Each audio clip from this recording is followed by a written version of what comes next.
Assalamualaikum warahmatullahi wabarakatuh. Kami dari kelompok Sumatera Utara akan mempresentasikan tentang cerita rakyat Batu Gantung. Untuk mengawalinya, saya Alia Ditasari dengan NPM 2019-4650262 akan membacakan sinopsis terlebih dahulu.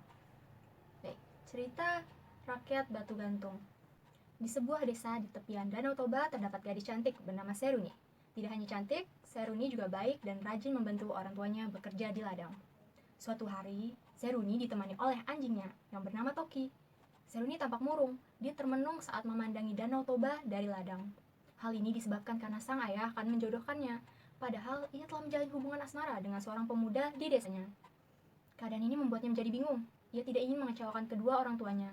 Namun, di sisi lain, ia juga tidak sanggup jika harus berpisah dengan pemuda pujaan hatinya.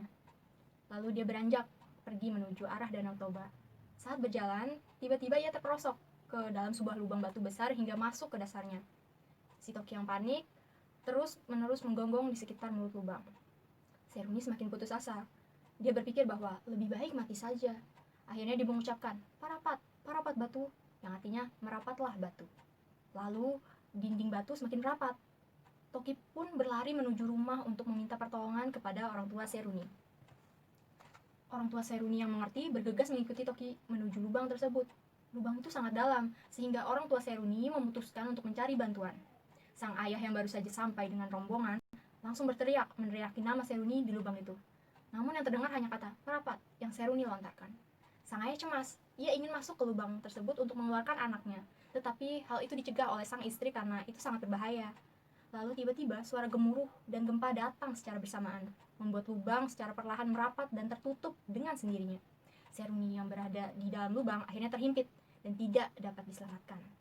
Beberapa saat setelah gempa berhenti, di atas lubang yang telah tertutup itu muncullah sebuah batu besar yang menyerupai tubuh seorang gadis yang seolah-olah menggantung pada dinding tebing di tepi Danau Toba. Orang-orang yang melihat kejadian itu mempercayai bahwa batu itu adalah penjelmaan dari Seruni, dan kemudian menamainya sebagai Batu Gantung. Dan karena ucapan Seruni yang terakhir didengar oleh warga hanyalah Parapat, Parapat, dan Parapat, maka daerah di sekitar Batu Gantung kemudian diberi nama Parapat. Baik, sekian sinopsis cerita Batu Gantung. Terima kasih. Assalamualaikum warahmatullahi wabarakatuh. Perkenalkan, nama saya Bayu Ritya dengan NPM 2019-4650289. Di sini saya dari kelompok Sumatera Utara, yaitu yang membawakan materi tentang cerita rakyat Batu Gantung. Di sini saya akan menjelaskan tentang nilai moral yang ada pada cerita rakyat tersebut. Langsung saja dengan poin yang pertama, yaitu percaya kepada Tuhan atas keselamatan keluarganya. Yang mungkin ada pada cerita tersebut terbukti bahwa orang tuanya itu masih percaya dengan Tuhan kalau anaknya masih hidup, masih bisa selamat. Cuma karena mungkin doa Serunilah yang kuat, akhirnya yang dikabulkan malah doa Seruni yang dengan merapatnya dinding lubang tersebut. Lalu dengan poin yang kedua, yaitu bersyukur atas alam yang diberikan Tuhan. Di situ bisa kita kaitkan dengan dia bekerja di ladang. Dia bisa memanfaatkan alam dengan baik. Lalu dengan poin yang ketiga, yaitu berbakti kepada orang tua. Yang saya baca, Seruni ini tokoh yang baik dan taat dengan orang tua sebelum ayahnya menjodohkannya dengan orang yang tidak dicintainya. Semenjak itu mungkin sang Seruni merasa kecewa dengan keputusan orang tuanya tersebut. Lalu yang keempat, yaitu bertanggung jawab dengan keselamatan keluarganya. Di cerita tersebut bisa tergambarkan bagaimana sang ayahnya panik ketika mengetahui sang Seruni jatuh ke dalam batu lubang yang cukup besar dan dalam. Dan sang ayah sangat berusaha menolong sang Seruni. Ya walaupun sang Seruninya itu tidak bisa terselamatkan. Lalu untuk yang terakhir, yaitu poin yang kelima, yaitu berani mengambil keputusan. Mungkin di dalam cerita tersebut tentang berani mengambil keputusan, yaitu si Seruni lah yang mengucapkan Parapat Patri sehingga batu itu terkepung ke seluruh badan Seruni. Itu saja yang bisa saya sampaikan, selebihnya akan dijelaskan oleh teman saya.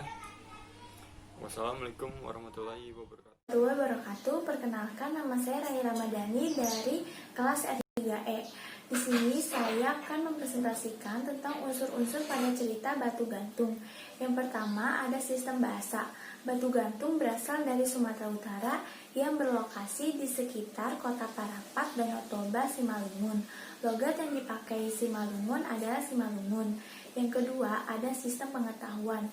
Masyarakat Batak memiliki sistem pengetahuan mencakup tentang flora fauna, bagian tubuh manusia, gejala alam, dan waktu.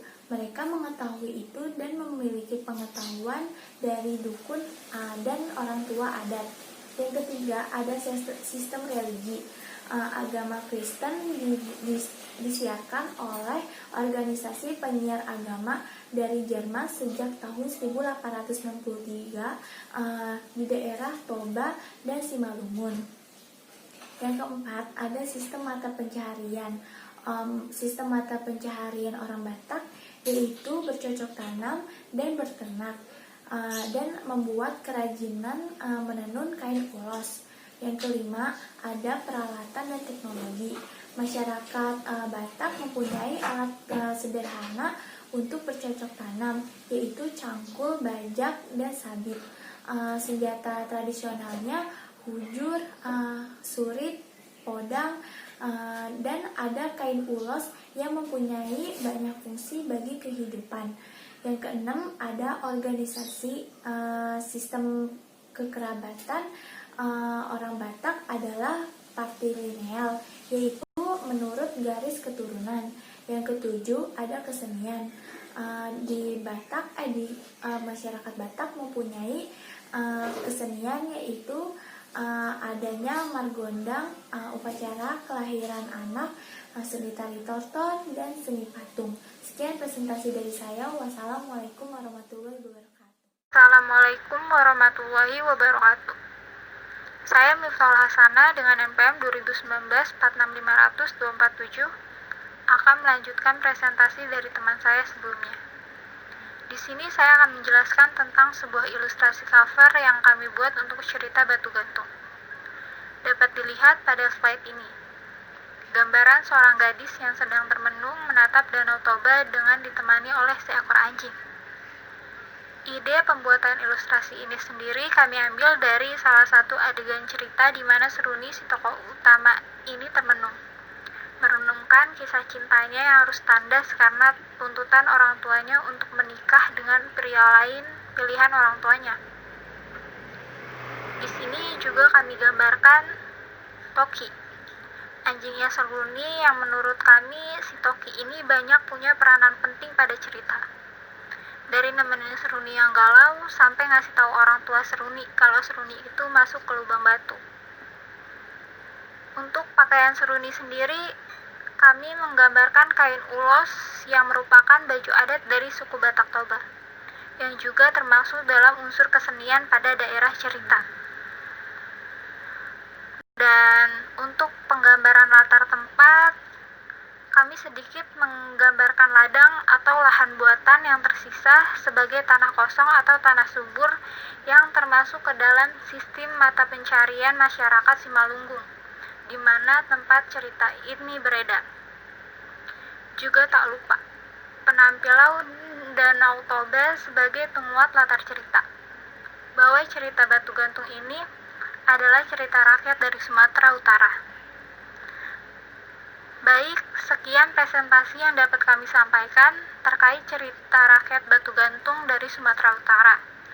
Dan semoga teman-teman semua dapat mengambil nilai-nilai atau sisi positif dari cerita rakyat tersebut. Terima kasih. Wassalamualaikum warahmatullahi wabarakatuh.